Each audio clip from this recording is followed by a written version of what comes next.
The Trump administration has proposed a rule by which, if passed, as many as 3.7 million people would be at risk of losing their rental assistance due to a proposed 2-year limit on Section 8 and stringent new work requirements. And many of them could face eviction and homelessness as a result of being unable to meet those requirements. If it goes into effect, it would allow policies that take away rental assistance from most working-age households if adults are unable to meet a work requirement of up to 40 hours per adult per week, or prove that they are exempt from those requirements.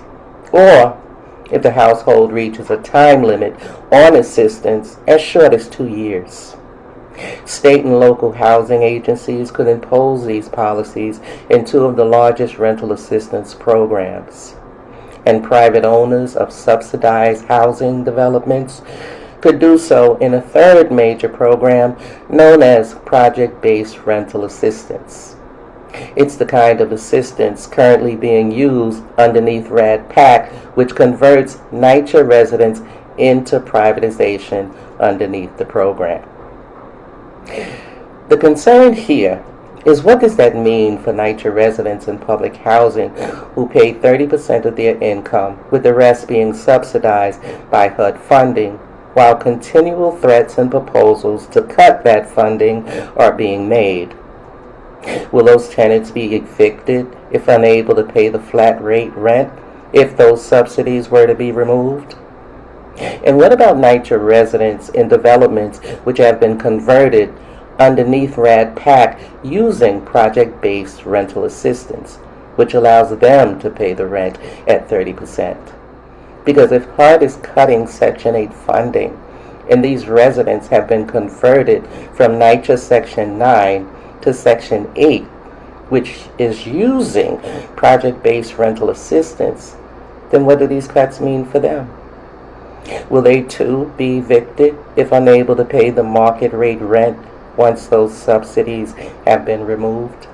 And why isn't there a town hall meeting to inform all of NYCHA and those undergoing RAD-PAC conversions using Section 8 project-based vouchers of what it would mean if these subsidies were to be taken away?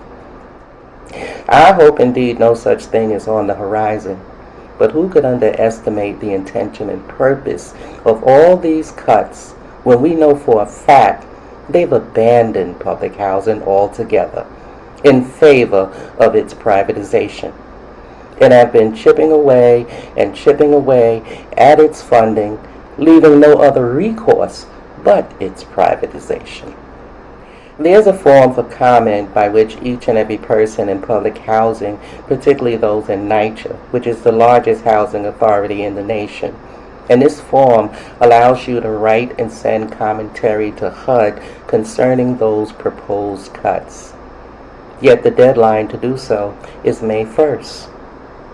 Had we known sooner, perhaps we could have all organized around a response and fight to protect the little resources that remain.